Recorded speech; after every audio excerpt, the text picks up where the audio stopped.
Well, I'm doing something I don't recommend. Walking in the absolute heat of the day. It's noon right now. It actually keeps getting a little hotter for a bit just because the heat continues to build up from the day. It's not too bad, but I've got this great hat, so I'm cheating a little bit. Still, there's some fluffy clouds up there, which I wish would go over the sun. Now, I think this time of the day, I guess if you're going hiking, you'd want to get there. If you're going hiking, what I'd recommend is first, choose a destination among the ones I recommend. I know lots of good hikes out of here, and they can be done safely, and you can have a good time, and you can take some pictures. And I have a Google My Maps thing that has all of the things you would want to know walking around here. And that's to enhance your Bosque experience with some outside ones. I don't recommend that for most people. I think most people, if they're here short term, they have enough things to do right here in the Bosque that could keep them busy. So I wouldn't recommend most of the off-Bosque activities. But if you're staying here longer, like if somebody's been here longer than a couple weeks, maybe then the timing is better for them to go and also do some other nearby things, which is totally doable. We have lots of things to visit out there. But we'll often want to have you go with a guide. It depends on the thing. Something like horseback riding has to be arranged, so that requires coordination. And that'd be a paid thing. There's a lot of things that are free around here.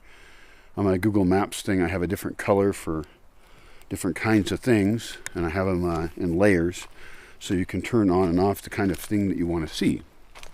I think that's very helpful.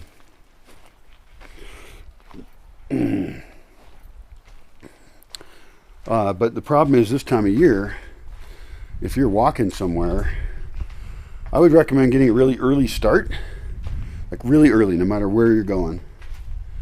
And then plan to get to your destination and hang out there a little bit. It depends on the destination and the nature of it. Some things have a restaurant. I've been looking especially, because I don't like to go on main roads and stuff much. I look especially at like back roads, ones that are really just trails for old dudes with burros, or roads that are just agricultural roads and nobody really goes on them yet, so they suck, so there's no one on them, usually. I've drawn up a lot of the trails that I see exist from Google Earth, and then I've also drawn up like what I think are places to check out. For example, the malpais is over there, and it's a big lava flow type jumble of rocks. It's really kind of cool. It is ecologically different than here. It is walkable to get there. It's a hell of a walk, but it's not that up and down, which is nice. So some of the walks I suggest are to go to the peaks of things. Well, you'll be going up if you go to a peak of something, kind of by definition. So this one, you walk down, and then you would walk probably on the railroad tracks. I've done this once. Walk on the railroad tracks over to where there's some carved stones, petroglyphs, and don't damage those or fuck with them. Just look at them and enjoy them as they are. And then there's some land there that's pretty eroded as well, which is a good example of what happens if we don't treat the soil right. It would also be a great place to have a community project in Uricho, behind Uricho, to get things to grow in that area. Just like, in June, July, dig plants in so they don't get washed away, or put them in spots where they don't get washed away, and then just try and get them to grow. And plant ones that are a bit mature, like an oak that is in a 5-gallon bucket and has filled it. It's ready to go in the ground, and it will live. Oaks are totally tough. I don't know why they always plant pines. I realize pine resin is a great thing, but we're also trying to establish lines of defense to try and keep water from going downhill. You could certainly try timber bamboo and put it in the wettest spot that's there. That might work. You never know. It would protect its own water. Again, we'd put in a very mature one to have a chance. Now it's a risk because those are valuable plants. But if you can get any plant to grow there, that's good. You could plant cedars even. It almost doesn't matter. You're looking at pioneer species. And as far as sculpting that as a real forest, I think the first thing is just get it covered in green. Anything that'll grow there that isn't going to be a problem later, plant it. Plant succulents. Why not? Not going to hurt anybody. They're pretty, you know, and they're easy to reproduce. So I think that's a really bright idea. Anyway, down from there, you arrive at the malpais, and you should really have a GPS on you and know how to use it. Maybe your phone can work like that. I don't know. But I guess if you preloaded maps, it would help, because there are trails through the malpais, and you cannot go through the malpais well if you're not on one of those trails. I have done it. I have gone where I want to go, and I have scrambled over stuff, and every bit of it is just asking to twist your ankle. I do recommend we explore the heck out of the malpais. It'd be really fun. The people in Aracutine are really nice. No, sorry, Aricho. Aracutine also borders on it. Wait a minute. Right, if you go in the back way, then you're closer to Aricho. And so the thing is, the malpais is huge. And so what you want to do is explore a variety of ways into it and look for trails. Now, I have been into it. I did GPS it. I GPSed a cave we went to. I GPSed cool rocks. I took notes. I don't know where those notes are at. And I went with a really cool guide from Aricho. And he showed me this and told me like history of this cool rock and stuff and those rocks over there. And legends of things and spirit of the malpais. And you know, there's areas in the malpais that have cleared areas. I wonder if you ask the town of Aracutine, it's probably their territory, right? If you asked them if you could, I don't know if the limits of the town actually, how far it goes in the malpais, because it's, you know, kind of between towns a little bit. But could you camp out in there? I think it'd be pretty cool. I don't know how many snakes there are. It'd be really good snake territory. There are some poisonous plants that if you touch will give you a rash. I don't have those in the Bosque, luckily. That would be a bummer. I have no plants here that will hurt you. There's no poison oak, poison ivy. There's no nettles. Not a fan of nettles for a variety of reasons. And I don't want to put them in. I don't even actually want to grow nettles here.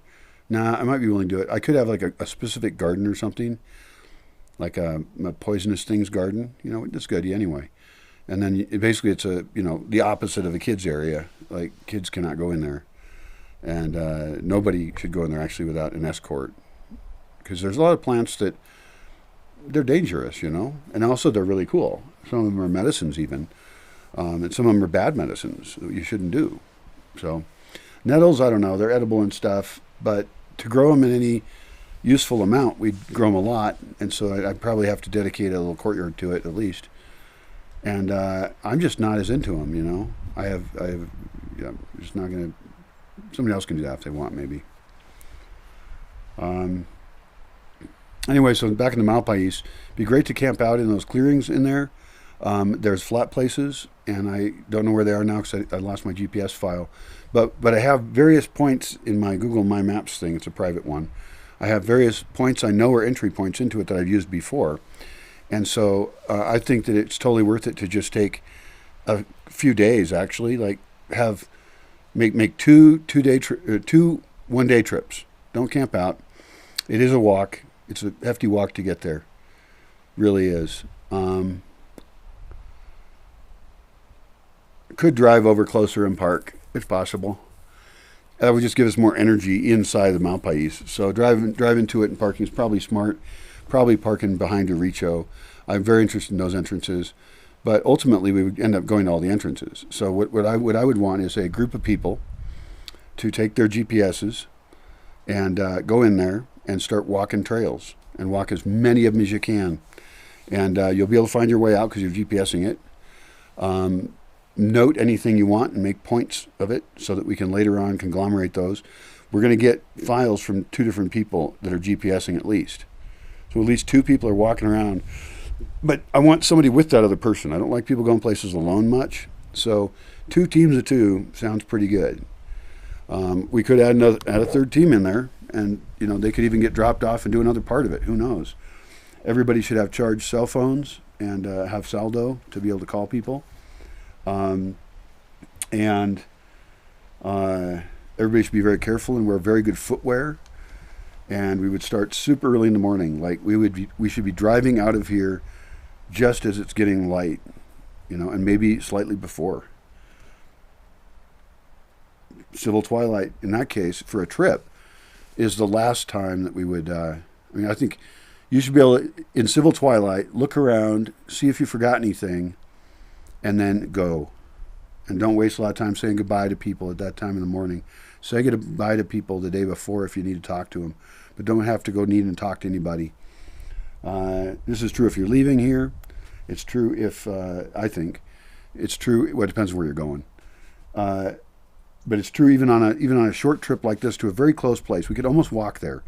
But in this case, I think we should actually take the van or vehicles, park them in a safe location, safe enough, and then just crawl all over that. And then come back here, put all that data together so we all share everybody's trails and we can look at them on Google Earth and we can see who went where. And then we make a target for what's the next area. And we also know what's already been explored, because we might meet each other. I mean, I do like the idea of going in from different entrances on the same day. If there was 3 teams, that would be pretty cool. And we'll find other exits as well. The trails are basically just beaten down places between a bunch of rocks. They're not impressive. They could be improved, but it's not my trail, so I'm not going to do anything about it. And we note the magic stuff we find, because it is a magical place. And then there's actually a road or a trail that connects up to the trail to Ahuno, I think it is. Yeah, I think there's a trail to Ahuno where there's 2 volcanoes over there. So actually, even sometimes parking over near the volcanoes in Ahuno, coming in the back way from Aricho and parking all the way in there, that would give us access to other entry points on a harder to get to side for us. And then, of course, those 2 volcanoes down there, those are not, Ahuno's not actually in the municipio of Aronga, but there is a hacienda, ex-hacienda Charleroi, and I'm very interested in that place. Very few people live there. It's like 70 people or something, I think. Maybe it was more, I forget. But they certainly probably have a really good connection into the malpais right there. And so we would want to try and go in that direction and get there. Also, it might be neat to go there and meet those people. I don't know if they have any touristic ambitions or anything, but if you have an ex-hacienda, that's pretty cool. So it has the lore behind it, it has the history behind it. And then there's Nocutsepo, which I don't know much about. I've never hung out in Nocutsepo. And we would want to connect with that as well, you know, because there's got to be a connection with every single town in the malpais. I don't know exactly what the malpais is useful for.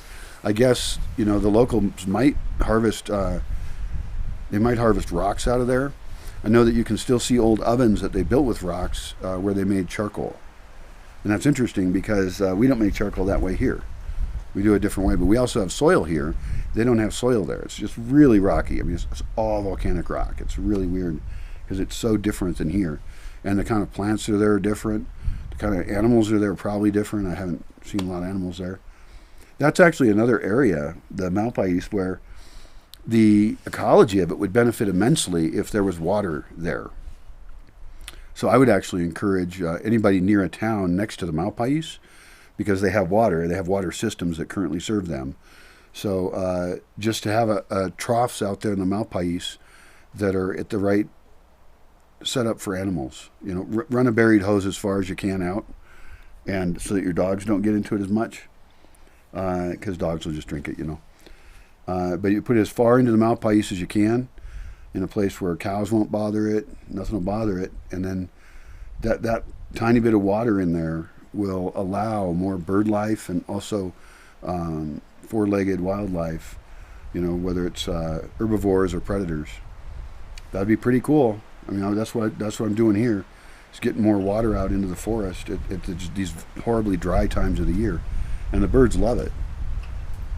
I put a bird bath right over here. It's actually a dog watering dish, and the birds just come down. and drink out of it. It's more at certain parts of the day. This is high noon. I think every smart bird is hiding out in the shade. I don't hear any birds singing. I don't see any birds. I think birds are smart. I mean, they're not real. Obviously, birds are not real. But, wow, it's nice out here. It's now April 2nd, 2021.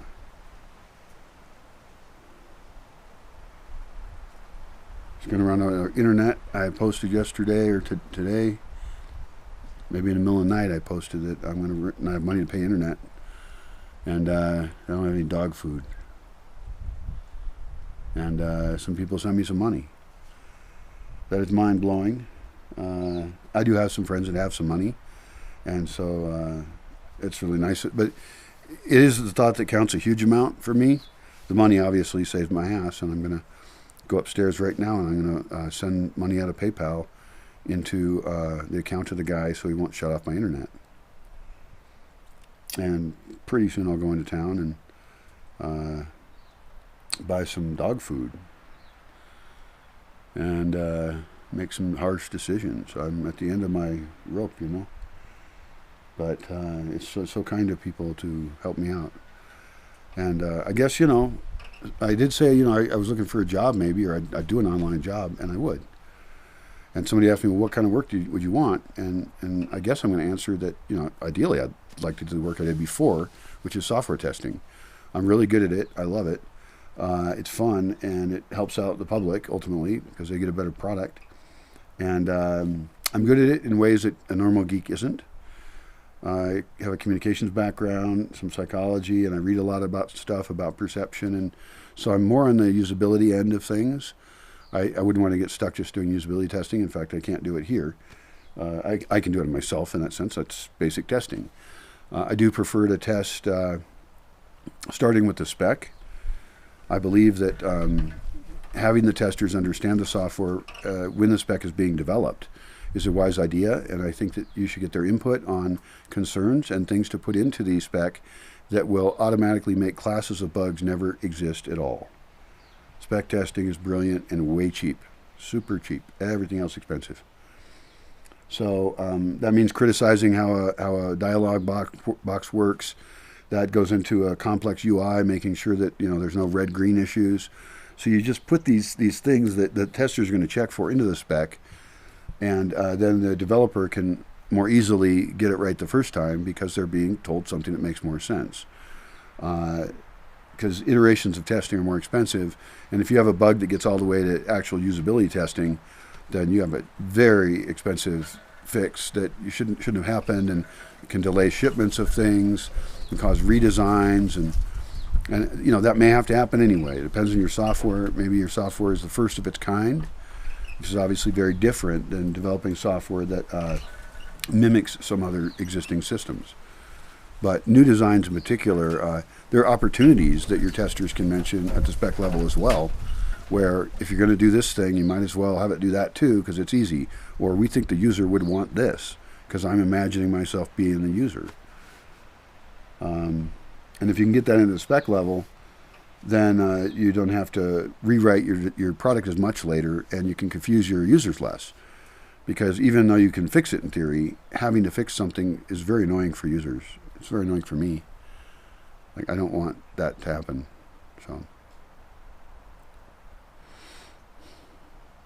So as far as jobs go, testing would be cool.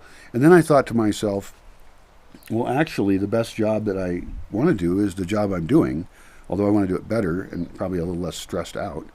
That would be good. But I want to do this project. This project is, I think, unlike any other I've heard of. It's revolutionary. It takes a long time to see how it works, because trees grow really slow. And some of the visions here are extremely labor intensive.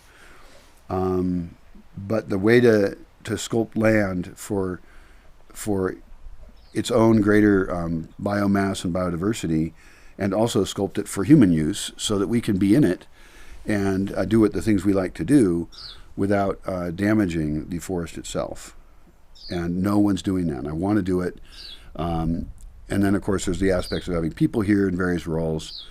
and I like that too. I I have really enjoyed environments that I visited where the normal societal rules don't apply, where there's other social agreements than normal.